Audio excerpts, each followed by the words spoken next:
অবাধ্যতার কারণে আল্লাহর গজবে ধ্বংসপ্রাপ্ত বিশ্বের প্রধান ৬টি জাতির মধ্যে কৌমে নূহ এর পরেই কৌমে আদের অবস্থান। সেই দুর্ধর্ষ ও শক্তিশালী আদ জাতির নিকটই প্রেরিত হয়েছিল হযরত হুদ আলাইহিসসালাম। মানব ইতিহাসের নিকৃষ্টতম জাতিগুলোর কথা বলতে গেলে আদ জাতির কথা উল্লেখ করা বাঞ্ছনীয়। তাদেরকে মূর্তি পূজা ছেড়ে একত্ববাদের অনুসরণ করতে এবং সর্বপ্রকার অত্যাচার উৎপীড়ন বর্জন করে ন্যায় ও সুবিচারের পথ ধরতে আদেশ করেন হযরত হুদ আলাইহিসসালাম। কিন্তু তারা নিজেদের ধন ঐশ্বর্যের মোহে মত্ত হয়ে তার ডাকে সাড়া দেয়নি। ফলশ্রুতিতে ধ্বংসের অতল গহ্বরে নিমজ্জিত হয়েছিল এই অবাধ্য জাতি। হযরত নূহ আলাইহিসসালাম এরই বংশধর ছিলেন হযরত হুদ আলাইহিসসালাম, যার আগমন ঘটেছিল আদ জাতির নিকট। পারস্য উপসাগরের অববাহিকায় অবস্থিত ওমান থেকে লোহিত সাগরের প্রান্তে হাজরামাউত ও ইয়েমেন পর্যন্ত বিস্তীর্ণ এলাকায় কয়েক শত বছর আদ জাতির আধিপত্য ছিল। আদ সম্প্রদায়ের ১৩টি পরিবার বা গোত্র ছিল। তারা নানা রকম দেবদেবীর পূজা করত। এ দেবতাদের এক একজনের কাছে আদ জাতি এক এক জিনিস চাইত। তারা ছিল সুঠামদেহী ও বিরাট বপুসম্পন্ন। তারা পৃথিবীতে অযথা অহংকার করত এবং বলতো, আমাদের চেয়ে শক্তিধর কে আছে? আল্লাহ তাআলা কুরআন মাজিদে বলেছেন, এমন দীর্ঘকায় ও শক্তিশালী জাতি ইতিপূর্বে পৃথিবীতে সৃষ্টি হয়নি। নানা প্রকার কৃষিকাজও করত আদ জাতি। এক আল্লাহর ইবাদতের পরিবর্তে তারা তাদের পূর্বপুরুষ কাফির মুশরিকদের অনুসরণ করত,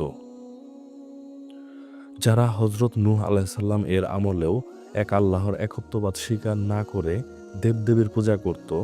মাত্র কয়েক পুরুষ আগে ঘটে যাওয়া নূহের সর্বগ্রাসী প্লাবনের কথা তারা পুরোপুরি ভুলে গেল। এমতাবস্থায় মহান আল্লাহ পাক রব্বুল আলামিন এই জাতির নিকট তাদের হেদায়েতের জন্য হযরত হুদ আলাইহিসসালামকে প্রেরণ করলেন। আল্লাহ পাক পবিত্র কুরআনে ঘোষণা দিয়ে জানিয়ে দেন যে হুদ আলাইহিসসালাম আদ বংশীয় লোক। তিনি স্বীয় কওমকে এক আল্লাহর দিকে ডাকা শুরু করলেন, এক আল্লাহর একত্ববাদের দাওয়াত দিতে লাগলেন। কিন্তু আদ জাতের লোকেরা হুদ আলাইহিসসালাম এর কথা শুনে ঠাট্টা বিদ্রূপ শুরু করে। তাদের নেতারা বলতে শুরু করে, তুমি যে আল্লাহর পক্ষ থেকে আমাদের হেদায়েতের দাওয়াত দিতে এসেছ এবং তুমি যে আল্লাহর নবী তার প্রমাণ দাও। আমরা মনে করি তুমি নির্বোধ এবং বোকা, আর তুমি অবশ্যই একজন মিথ্যাবাদী। আল্লাহ চাইলে অবশ্যই আমাদের নিকট ফেরেশতা পাঠাতেন।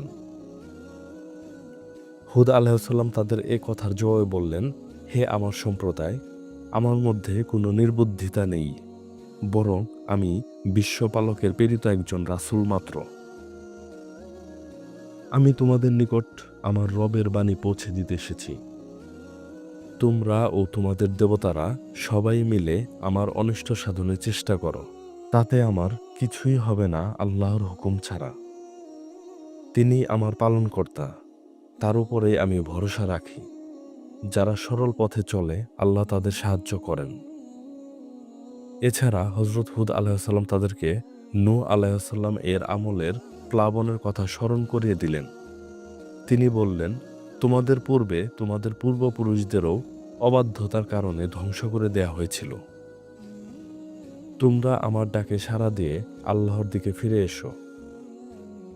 হুদ আলাইহিসসালাম তাদের মূর্তি পূজা ছেড়ে একত্ববাদের অনুসরণ করতে এবং সর্বপ্রকার অত্যাচার উৎপীড়ন বর্জন করে ন্যায় ও সুবিচারের পথ ধরতে আদেশ করেন। জনগণকে নিজেদের কুফরি, শিরিক ও অন্যান্য কবিরা গুনাহ হতে তওবা করার ও আল্লাহর নিকটে একান্তভাবে ক্ষমা প্রার্থনার আহ্বান জানান।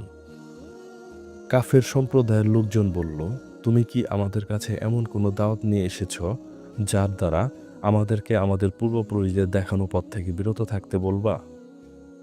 তাহলে তুমি সেই আযাব নিয়ে আসো যে আযাবের ভয় তুমি আমাদের দেখাচ্ছ। তোমার ঘোষিত আযাব কিংবা তোমার কোনো মুজিজা না দেখে কেবল তোমার মুখের কথায় আমরা আমাদের বাপদাদার আমল থেকে চলে আসা উপাস্য দেবদেবীদের বর্জন করতে তো পারি, বরং আমাদের মনে হচ্ছে তুমি আমাদের দেবদেবীদের পুজো না করার জন্য তোমায় ভূতে ধরেছে। তারা হুদ আলাইহিসসালাম এর কোনো কথাই শুনত না, বরং তার প্রতি মিথ্যাচার ও অপবাদের মাত্রা বাড়িয়ে দিল। নানা বিষয় নিয়ে তারা হুদ আলাইহিসসালাম এর সাথে অযথাই তর্কে লিপ্ত হয়ে যেত। পরবর্তীতে তিনি তাদেরকে জানিয়ে দিলেন, আমার উপর যে দায়িত্ব দেয়া হয়েছিল আমি পালন করলাম। আমি তোমাদের সব জানিয়ে দিলাম। তোমরা আমার উপর যে আযাব প্রত্যাশা করেছ তা তোমাদের উপর অবধারিত হয়ে গেল। হযরত হুদ আলাইহিসসালাম এর সাথে বেয়াদবির ফলস্বরূপ আল্লাহ এই জাতির উপর ঘোরতর আযাব দিলেন। তাদের পূর্বপুরুষদের মহাপ্লাবন দিয়ে ধ্বংস করলেও আল্লাহ তাআলা এই জাতিকে ভিন্নভাবে গজব দিয়ে ধ্বংস করলেন।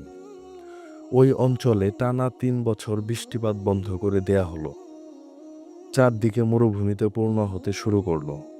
পানির সংকট দেখা দিল। কিন্তু তারপরও তারা নিজেদেরকে সংশোধন করল না। মূর্তি পূজা চালিয়েই গেল। কিন্তু অবশেষে আর সহ্য করতে না পেরে বাধ্য হয়ে তারা আল্লাহর কাছে বৃষ্টি প্রার্থনা করল।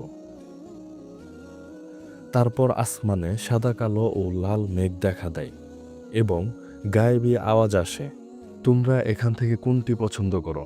তারা কালো মেঘ পছন্দ করল, কিন্তু তারা কালো মেঘের রহস্য বুঝতে পারল না। তখন হুদ আলাইহিসসালাম তাদেরকে বলল, এটা সেই বস্তু যা তোমরা আমার কাছে প্রত্যাশা করেছিলে। পরদিন ভোরেই নেমে আসে চূড়ান্ত এক গজব। ৮ দিন এবং ৭ রাত্রি অনবরত ঝড় তুফান বইতে থাকে। ঘরবাড়ি সব ধ্বংস হয়ে যায়। ঘূর্ণিঝড়ে গাছপালা সব উপড়ে যায়। বাতাসের এত তীব্রতা ছিল, জমিন থেকে মানুষ ও অন্য প্রাণী শূন্যে উদিত হয়ে আবার জমিনে সজোরে পড়ে যায়। এই গজবের মাধ্যমে শক্তিশালী আদ জাতিকে সমূলে নিশ্চিহ্ন করে দেয়া হয়। গজব আসার আগে আল্লাহ তাআলা হুদ আলাইহিসসালামকে বলেছিলেন, তিনি এবং তার ঈমানদার অনুসারীগণ যেন অন্য অঞ্চলে অবস্থান নেয় এবং আযাব থেকে রক্ষা পান। তিনি তাই করেছিলেন। তারপর তারা নতুন করে সমাজ গঠন করতে লাগল। সেই সমাজে আর শিরক প্রবেশ করতে পারেনি।